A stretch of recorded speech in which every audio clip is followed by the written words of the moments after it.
अऊज़ु बिल्लाहि मिनश्शैतानिर्रजीम बिस्मिल्लाहिर्रहमानिर्रहीम अस्सलामु अलैकुम वरहमतुल्लाहि वबरकातुहू। उम्मीद है कि आप सब खैरियत से होंगे। नून साकिन और तनवीन के कवायद हमने कंप्लीट कर लिए थे। अब हम मीम के कवायद देख लेते हैं।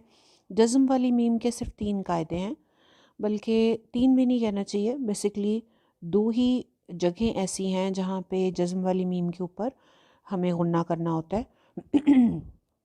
तीसरा कायदा जो है, क्योंकि वो ज़्यादातर लेटर्स पे इस्तेमाल होता है, लिहाजा मोस्टली तो वही यूज़ होता है।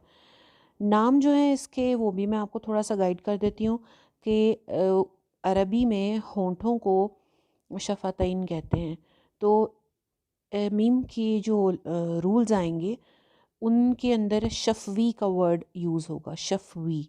तो वो आपने कंफ्यूज नहीं होना, वो शफ़वी का वर्ड इसलिए यूज़ हो रहा है कि ये होंठों के लिए इस्तेमाल होता है। मीम का मखरज क्योंकि होंठ हैं, इस वजह से वो रूल का नाम के साथ जो है वो शफ़वी वर्ड हम ऐड कर देते हैं।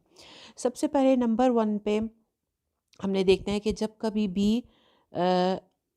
मीम साकिन के बाद यानी जज़्म वाली मीम के बाद अगर लेटर बा आ जाए तो वहाँ पे मीम की गुन्ना करके अदायगी की जाती है।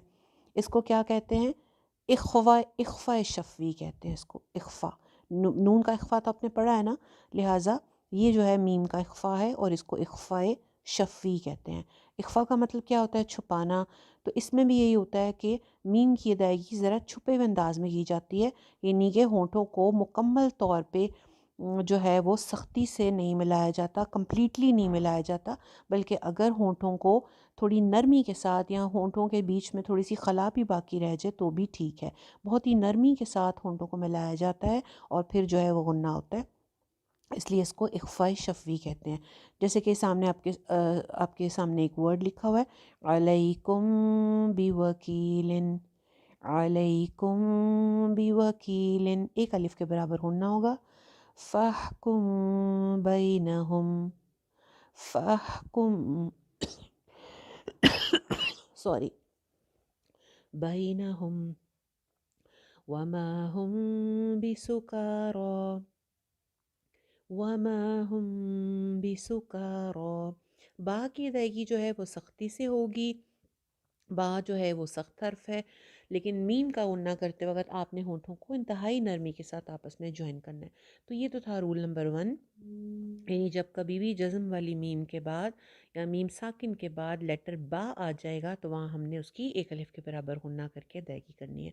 दूसरा लेटर जिसका आपने ख्याल रखना है, मीम साकिन के बाद मीम है, यानी मीम साकिन के बाद अगर मीम आ जाए तो वहाँ पे भी गुन्ना करके अदायगी की जाती है। इसको कहते हैं इदगाम। इदगाम के रूल्स में आपने पीछे भी पढ़ा था